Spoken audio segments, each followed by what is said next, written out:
तस्मै श्री गुरुवे नमः। आज हम चर्चा करते हैं आहार के बारे में कि जीवन में हमें किस प्रकार का खाना और पीना चाहिए।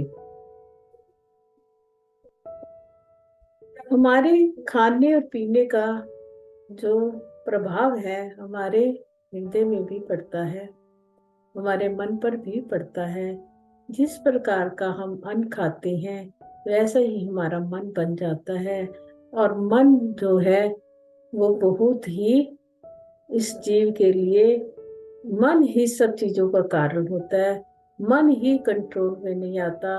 इस प्रकार भगवान हमें कहते हैं कि हमें किस प्रकार का अन्न खाना चाहिए। गीता के अनुसार 3 प्रकार का अन्न होता है। एक अन्न वो होता है जिससे हमारी आयु की वृद्धि होती है, जो सात्विक आहार होता है, जिसमें हमारा मन शुद्ध होता है। और सात्विक चीजें खाने से हमारी आयु बढ़ती है, हमारी बुद्धि बढ़ती है, हमारा बल बढ़ता है, और हमारे जीवन में रोग नहीं आते अगर हम सात्विक भोजन करते हैं तो। और सबसे बड़ा तो इसका ये हो गया, ये हमारे मन में सबके प्रति फिर प्रीति भी बढ़ाता है। सारा जगत फिर हमें अपना प्यारा लगता है, हमें किसी में कोई दोष नहीं दिखते, क्योंकि हमारा अन्न पवित्र है, सात्विकी है। तो हमारा मन भी फिर धीरे धीरे पवित्र होना शुरू हो जाता है। हमारे मन के अंदर वैसे ही अच्छे विचार आते हैं, और विचार क्या होते हैं उसमें हम समझते हैं कि सारा जगत परमात्मा का ही एक स्वरूप होता है। ये आहार होते कौन कौन से हैं? ये आहार होते हैं जो रस से भरे हुए हों, रस से युक्त होते हैं, जो जिनके अंदर रस, जैसे कि फल। और दूसरा कैसे होते हैं? ये चिकनाई वाले होते हैं।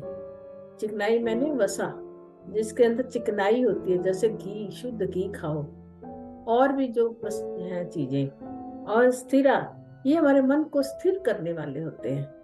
ये जब हम अन्न खाते हैं जो कि रस से युक्त हो, जो चिकनाई से युक्त हो, वो हमारे बल को भी बढ़ाता है, हमारे आरोग्य को भी बढ़ाता है, हमारी आयु को भी बढ़ाता है, और हमारे मन को शांत करता है। और मन शांत हो जाता है तो हमारा स्वभाव भी शांत होता है। वो मन को अच्छा लगने वाला आहार होता है, जो कि सात्विकी लोग करते हैं, जो हमारे ज्ञानी लोग करते हैं। क्योंकि देखो, खाए बिना तो कोई भी संसार में रह नहीं सकता।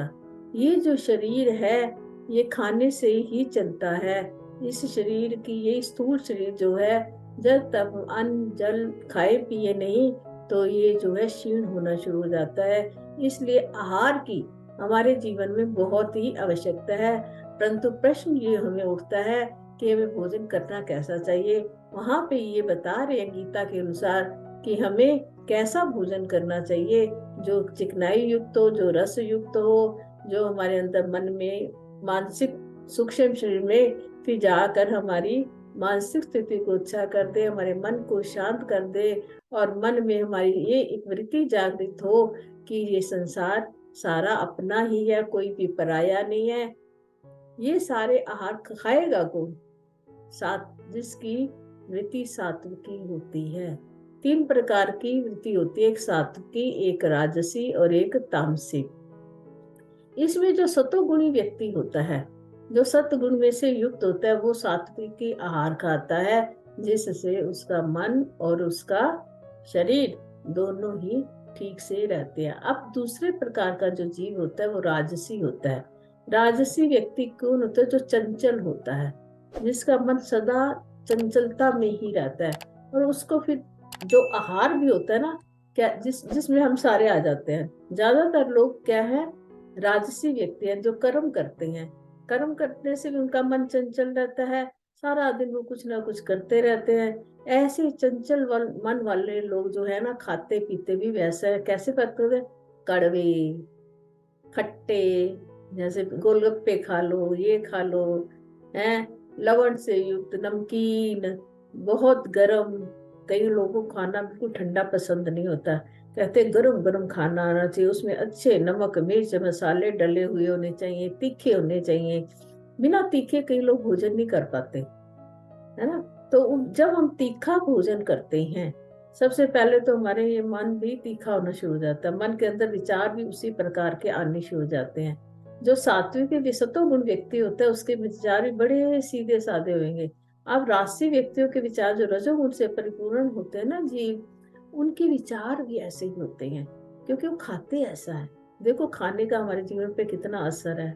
और जो हमारे, जैसे हम कहते हैं मिर्चे खाते हैं बहुत ज्यादा, तो हमारे सीने में जलन होती है ना कईयों के। तो फिर भी खाते हैं क्योंकि उनको अच्छी लगती है।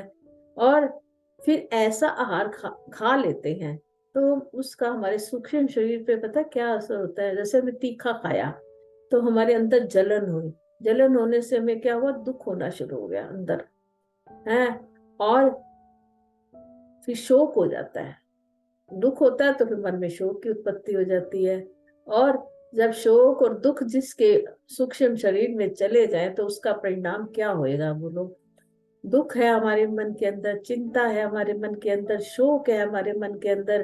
तो उससे क्या होता है, हमारे अंदर रोग जो होते हैं आने आरंभ हो जाते हैं। सबसे पहले जो रोग होते हैं वो हमारे सूक्ष्म शरीर में आते हैं। सूक्ष्म शरीर से जब रोग आते हैं, क्योंकि खाया हुआ सूक्ष्म शरीर में पहले जाता है और फिर जाके वो बाहर निकलता है। वो वहां पर जो उसका सुख, जो तमोगुणी, जो रजोगुणी भोजन होता है वहां उसका असर करता है। उस असर करने से हमारे अंदर रोग शुरू हो जाते हैं। फिर जब उसके रोग पूर्ण पक्के हो जाता है रोग, तो वो फिर हमारे स्थूल शरीर पर भी असर करता है। तो ऐसे पदार्थ हमें खाने चाहिए या नहीं खाने चाहिए, ये हमें सोचना चाहिए कि हमारे को अपनी आयु और बल और आरोग्य, रोग से रहित होने के लिए हमें कौन सा भोजन करना चाहिए। ये तो हमको पता चल गया ना, जिससे हमारा सूक्ष्म शरीर ठीक रहे और स्थूल शरीर भी पुष्ट पुष्ट नजर आए। देखो हम जैसे फल फ्रूट खाते हैं ना, तो हमारे चेहरे का जो रंग होता है वो भी लाल ही नजर आता है। ये कहते हैं ये तो बड़ा शायद लाल टमाटर हो रहा है। तो हमारे सूक्ष्म शरीर से जो वो लेता है रस, उसका असर हमारे स्थूल शरीर पर भी होता है। और जब हम वो ऐसे भोजन, रस युक्त भोजन करते हैं, चिकनाई वाले भोजन करते हैं, तो हमारे शरीर में रोग भी कम आते हैं। अब लोग जैसे घी नहीं खाते, शुद्ध देसी घी खाने से कभी हड्डियां जो होती हैं मजबूत बनती है, तभी बनती है मजबूत। हड्डियों की बीमारी आजकल बहुत चल रही है, क्योंकि हमने अपने जीवन में से जो वो है चिकनाई युक्त भोजन उसको दूर कर दिया है। और उसकी जगह हम पिज्जा बर्गर ये सब खाते हैं। ये हमें शरीर के अंदर मेद उत्पन्न करने वाले हैं, रोग उत्पन्न करने वाले हैं। ऐसे भोजनों का हमें त्याग करना चाहिए। देखो त्याग अगर नहीं कर पाते रजो गुण वाले व्यक्ति, तो थोड़े कम करने चाहिए। जैसे जैसे हमारे शरीर की अवस्था बढ़ती जाती है, उसके बाद हमें ये आहार सूट नहीं करता। अब तीसरे प्रकार का जो भोजन होता है तामसी भोजन। तामसी भोजन तो बिल्कुल भी हमारा शास्त्र कहता है नहीं करना चाहिए।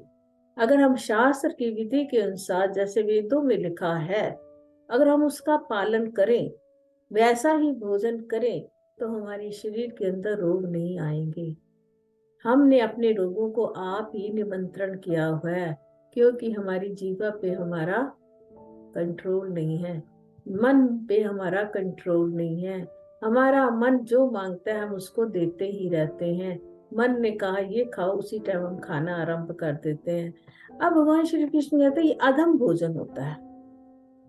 हमारा शास्त्र कहता है जो ये तामसिक भोजन होता है अधम। एक तो हो गया उत्तम भोजन, कौन सा हो गया, जो कि सात्विकी है। मध्यम भोजन कौन सा हो गया, जो राजसी है। उत्तम भोजन सात्विकी लोग करते हैं, सत्व गुण से युक्त व्यक्ति करते हैं। राजसी लोग आम व्यक्ति करता है, जिसमें ज्यादा परसेंटेज आ जाती है। और तामसी भोजन भी थोड़े लोग करते हैं, सात्विकी भोजन भी थोड़े लोग करते हैं। बीच का भोजन जो है रजोगुण व्यक्ति वो ज्यादा लोग करते हैं। तो उसका प्रभाव भी हमारे सूक्ष्म शरीर पे पड़ता है, सत्वगुण का भी हमारे सूक्ष्म शरीर पे पड़ता है। हमारा मन, सत्वगुण का ये प्रभाव है कि उससे हमारा मन शांत रहता है, हमारे मन में हलचल नहीं होती। और रजोगुण का ये है कि मन को अशांत करता है, मन को शांत करने से फिर हमारा दुख, रोग और शोक, ये 3 चीजें हमारे भीतर उत्पन्न होती हैं, जो कि हमें रोगों को निमंत्रण देते हैं हम लोग के। और तीसरा जो है वो भोजन क्या हुआ, जो सत्वगुण व्यक्ति से बिल्कुल विपरीत भोजन हो गया, जो रस से रहित है ना। एक तो ये हो गया जो रस से रहित है। दूसरा क्या है, दुर्गंध पूर्ण है, जैसे मांस खाते हैं कितनी दुर्गंध आती है। और तीसरा एक बताया, जो हम लोग बासी भोजन करते हैं, बासी भोजन भी हमारे शरीर के लिए अच्छा नहीं होता। ये जो हो दुर्गंध वाला हो, रस से रहित हो, और बासी भोजन हो, और एक झूठा भी कभी किसी का नहीं खाना चाहिए। और झूठा भोजन जो हम किसी को खिला देते हैं या स्वयं खाते हैं, ये भी तामसी गुण में, तमोगुण में भोजन में आ जाता है। और अपवित्र हो, जैसे मांस मछली, ये खाना अपवित्र है, इसको भी हमें नहीं खाना चाहिए। अपवित्र भोजन जो मेरा प्रभु नहीं खाता तो वो मैं क्यों खाऊं, ऐसा सोच लो। तो ये सारे भोजन किसको अच्छे लगते हैं, जो तामसी गुणों से युक्त व्यक्ति हैं। तामसी व्यक्ति क्या होता है, जो आलसी है, प्रमादी है, ये सब तमोगुण वाले व्यक्ति है, निद्रा वाला व्यक्ति है। अब जो तमोगुण वाला व्यक्ति है वो कहेगा मैं तो एक शराब की बोतल लूं और सारा दिन पड़ा रहूं, मुझे कोई काम ना, आलसी है ना। निद्रा, प्रमाद और आलस्य, ये 3 जो हैं तमोगुण हैं, वो तामसी व्यक्तियों में होते हैं। ऐसे व्यक्तियों को फिर तामसी भोजन ही प्रिय होता है। भगवान कहते हैं तामसी भोजन करने वालों कहाँ जाओगे, नरक में जाओगे। रजोगुण वाले कहाँ जाएंगे, इसी मृत्यु लोक में आ जाएंगे। और सतो गुण वाले व्यक्ति वो क्या है, सात्विक भोजन करते हैं, बड़ा शुद्ध भोजन करते हैं, वो भगवान कहता है ऊपर के लोकों में जाएंगे। इसीलिए हमें भोजन भी बड़े ही ध्यान से करना चाहिए, जो भोजन हमारे लिए लाभदायक हो। हरिओम तत्सत, हरिओम तत्सत, हरिओम तत्सत।